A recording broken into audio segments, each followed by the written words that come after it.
I now recognize myself for 5 minutes. I want to start, Mr. Zinger, during one of the previous witnesses' testimony, it was said that that the American manufacturing is standing on the shoulders of 3D printing that was developed by other governments in Japan.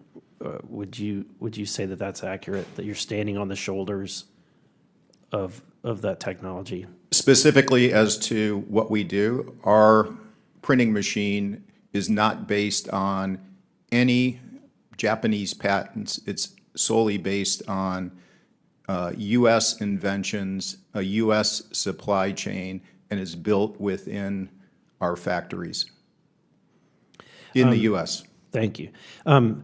Many critics argue that manufacturing simply can't return to the U.S. because we have high labor costs. From your perspective, what is the strongest counter-argument to that? Strongest counter-argument is that right now we have European car makers that we are in a relatively high-cost labor market, California, shipping to Aston Martin and other companies. So Aston Martin, Bugatti, McLaren, Mercedes, and Porsche, these are customers of an American company with American workers shipping today. I think that is because American innovation can create tools for American workers that allow them to do things faster, better, and cheaper.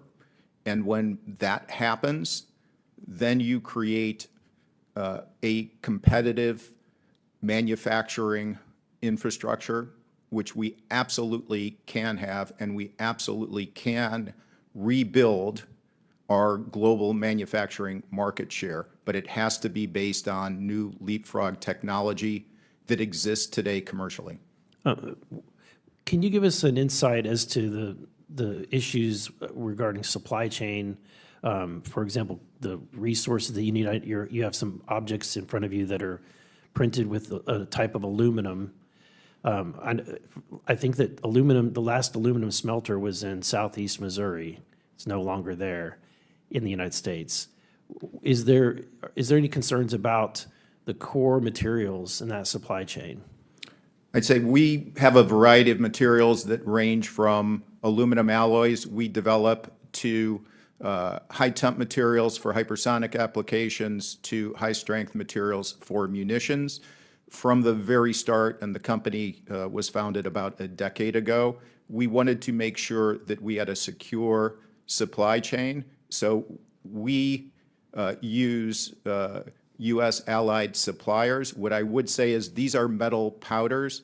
That atomization process, there is no reason that with different areas in the United States that have cheap, abundant energy, such as natural gas, that we couldn't bring back atomization production of metal powders and scale that as we build advanced manufacturing. And that is something we absolutely can do and should do. Mr. Power, we have had previous hearings on the situation with our energy infrastructure, and can you expound on what a company is, what's going through their process when they're deciding where to locate a facility, and how much does electricity costs and availability play into that?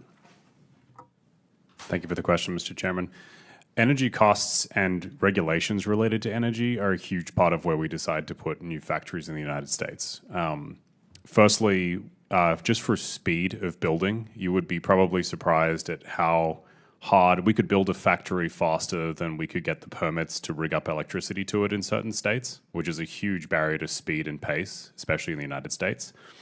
And energy costs are such a huge part of our cost base that, compared to China, I think our energy cost is 10 to 20 times without subsidies.